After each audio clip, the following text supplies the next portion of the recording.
The arena lights dim, championship confetti still falling, and Stephen Curry, sweat-dripping, jersey clinging to his frame, looks directly into the camera with an expression that freezes every executive in America mid-sip of their morning coffee. His voice drops low, dangerous, deliberate. A player like Caitlin Clark comes around once in a generation. She's changing the game for everybody. And if you keep undervaluing her, keep lowballing her, keep acting like she's just another rookie, you're not just disrespecting her, you're disrespecting the future of basketballs, period. The clip detonates across the internet within minutes. Within hours, hashtag Curry Defense Caitlin becomes the #1 worldwide trend. Within days, Under Armour's stock plummets 6%. And within weeks, sources confirm what many of you have been whispering in the comments for months. Stephen Curry didn't just wake up feeling generous. He walked away from Under Armour, his billion-dollar home since 2013, because the same executives who fumbled Caitlin Clark's deal refused to respect her value. And when the quietest superstar in basketball finally speaks, entire empires crumble. But here's what the headlines aren't telling you. This isn't just about one contract or one athlete. This is about every little girl who's been told to wait her turn. Every rookie who sold out arenas while the league argued she hadn't earned respect yet. Every brand that preached empowerment on billboards and then offered pennies when it came time to actually invest. Many of you saw this coming. You've been connecting these dots in the comments, asking why Caitlin was being treated differently, why the metrics didn't match the money. You were onto something, and now the truth is finally breaking through. If you believe the story behind the story matters, if you think it's time someone held these brands accountable, smash that like button. It tells us we're on the right track. Because what we're about to uncover goes deeper than sneaker deals.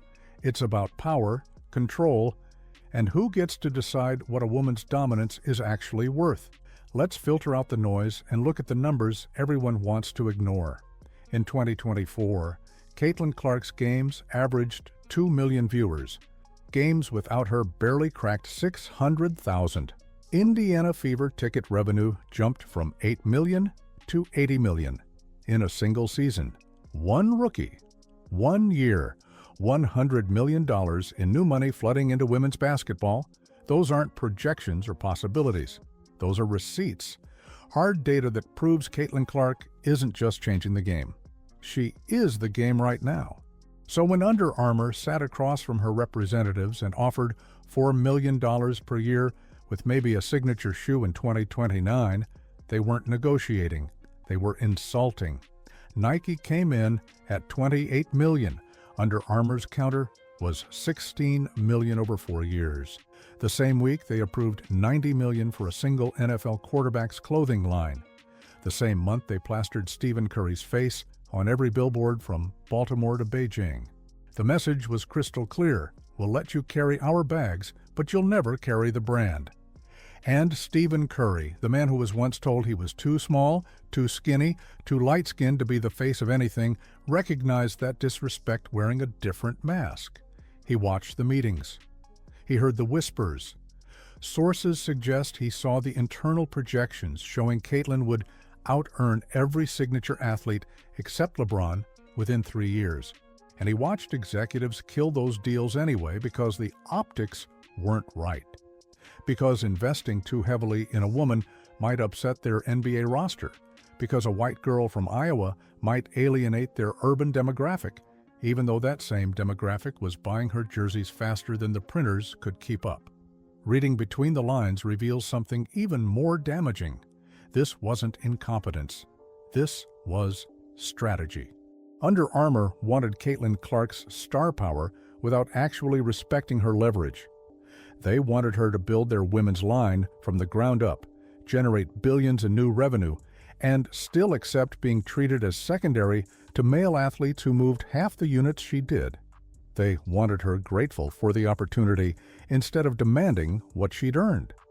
And when Nike came in with real money and real respect, Under Armour acted shocked that she might actually leave. But here's where the story gets nuclear. Multiple sources are whispering about leaked emails from the pitch meetings. Brutal. damning conversations where senior VPs wrote things like, "We can't make her the face of the brand," while Steph is still the cash cow. Another executive reportedly replied, "Women's lines don't move units like men's. We'd look desperate." These are the same people who posted black squares during social justice movements. The same brand that preached, "Protect this house," while actively undermining the biggest housing boom women's sports had ever seen. Stephen Curry built his legacy at Under Armour. They took a chance on him when Nike passed. They turned that gamble into a billion-dollar empire. For over a decade, he was the face, the foundation, the reason parents from Seoul to Sacramento bought their kids Curry 4s instead of Jordans. He had every reason to stay comfortable, stay quiet, and let someone else fight this battle. But the moment he realized Under Armour was doing to Caitlin Clark what bigger brands once tried to do to him, something shifted. Because legends don't just remember where they came from. They protect the path for everyone coming after them. And when Curry finally made his move, the fallout wasn't just trending, it was tectonic. Under Armour stock dropped 6% before the opening bell. Nike shares jumped 3%. Mothers who learned English watching Steph Curry highlights started burning their Curry 4s on TikTok with captions in Spanish, Arabic, Tagalog. "You don't disrespect our daughters and keep our money." Little girls who never cared about basketball started taping Curry's quote to their bedroom walls next to Caitlin's jersey. One viral clip shows a 10-year-old from East LA immigrant parents holding a homemade sign that reads, "Thank you, Steph, for seeing Caitlin the way my mom sees me." 30 million views and climbing. Because this stopped being about sneakers the moment Curry spoke. This became about every kid who's been told their dream is cute but not worth real investment. Every athlete who proved themselves 100 times over while executives debated whether they'd proven themselves enough. Connecting the dots reveals a pattern the industry hoped we'd never notice. Male athletes get blank checks based on potential. Female athletes get lectures about earning respect first. And when one actually does earn it, does shatter every record, does bring in money nobody projected, the goalposts move again. Suddenly, it's about longevity, about whether the spike is sustainable, about whether investing feels too risky despite metrics that scream certainty. Stephen Curry looked at that double standard and decided his comfort wasn't worth more than Caitlin's respect. He walked away from hundreds of millions, from a brand he helped build, from executives he'd shared championships with. And he did it knowing the backlash would come, knowing some would call it performative, knowing Under Armour would scramble to control the narrative. He did it anyway, because some lines, once you see them, you can't unsee. And once you decide they matter, you can't uncross them just because it's inconvenient. The warning wasn't subtle. When the most respected player on the planet tells you that undervaluing one woman undermines the entire sport, you either listen or you prepare for consequences. Under Armour chose pride over progress. They chose optics over opportunity. And now they're watching their legacy crumble in real time while Nike builds the future they could have owned. And here's where it gets personal. Here's where the corporate chess game becomes a mirror. Every overlooked kid in America can finally see themselves in. Drop a comment below and tell us, have you ever watched someone get everything you earned just because they fit the mold better? Have you ever been told your numbers don't matter as much as someone else's story? Because that's what this is really about. The WNBA community has been buzzing for months about why Caitlin's dominance keeps getting asterisked, qualified, diminished. Now we know. The system was never designed to celebrate her. It was designed to contain her. But Stephen Curry didn't just call it out. He blew up the playbook. And suddenly, every brand that ghosted Caitlin's team last year is sliding into the DMs at 3 in the morning. Suddenly, veteran players who stayed quiet during the hard fouls and the eye rolls are posting heart emojis on her highlights, terrified of being on the wrong side of history. Suddenly, the WNBA announces expanded marketing budgets for rookies and equity conversations starting day one, not because they had an awakening, because one man made it too expensive to keep pretending. Let's talk about what happened behind closed doors, because this is where the empire really started cracking. We're getting into rumor territory, but sources suggest that when Curry first raised concerns about the Caitlin Clark offer internally, Under Armour executives laughed it off. One reportedly told him, "Don't worry about women's basketball. That's not your lane." Another allegedly said, "We know our demographic better than you do." They treated the greatest shooter in basketball history like a naive kid who didn't understand business. They forgot he'd been betting on himself since Davidson. They forgot he'd turned every doubt into fuel. They forgot that loyalty runs both ways, and disrespect breaks it permanently. If these reports are accurate, Curry didn't storm out. He gave them chances, multiple meetings, multiple opportunities to course correct. He reportedly showed them the Fever's ticket sales, the jersey numbers, the social media engagement that dwarfed most NBA stars. He made the case with data, with projections, with everything executives claim they care about. And they still chose ego over evolution. They still offered Caitlin $4 million per year, while approving $80 million for athletes who couldn't generate half her buzz. That's when Curry reportedly told his team start talking to Nike. The fallout hit like a Category 5 hurricane. Within 72 hours of Curry's public statement, Under Armour's crisis team was in full panic mode. Press releases about valuing all athletes, suddenly announced women's initiatives. The CEO scrambling for damage control on CNBC, voice shaking, saying we remain in active conversations with Steph. Translation, please come back. We're drowning. But Curry responded the only way legends do. He posted a photo of himself and Caitlin at a youth basketball clinic, both wearing Nike, both smiling like they just stole the keys to the kingdom. Caption, protecting the house we're building, not the one that forgot us. And that's when the real revolution started. Because Nike didn't just sign Caitlin, they announced her signature shoe drops in 6 months. Fastest turnaround in company history. A portion of proceeds funding girls' basketball in underserved communities. Pre-orders crashed the website in 11 minutes. 11 minutes. That's not a fluke. That's not hype. That's a generation of little girls and their parents saying, "We've been waiting for someone to take us seriously. And now that you finally are, here's every dollar we've been saving." Fans have been connecting these dots for weeks, and the picture is devastating. Former Under Armour employees are going rogue on podcasts, leaking internal projections that showed Caitlin would out-earn every signature athlete except LeBron within 3 years.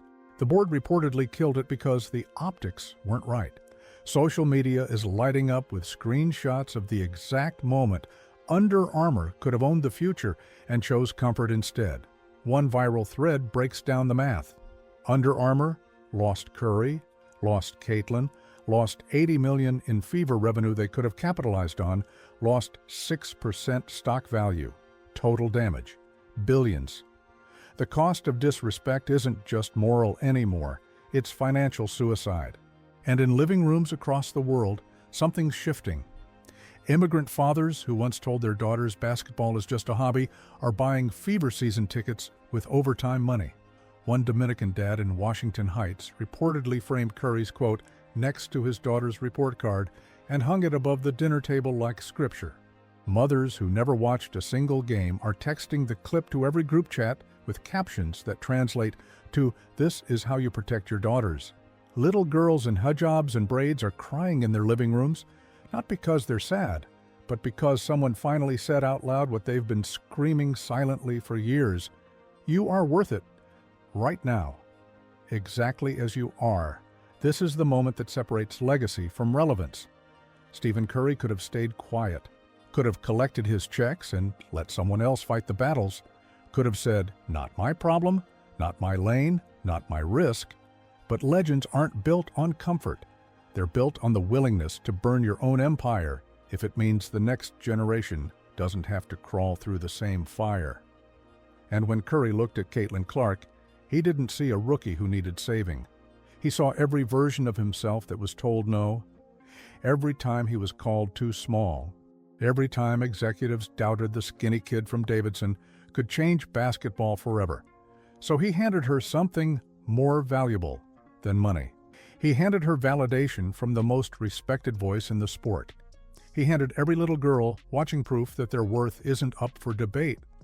And he handed every brand still sleeping on the next phenomenon a countdown clock they can't outrun.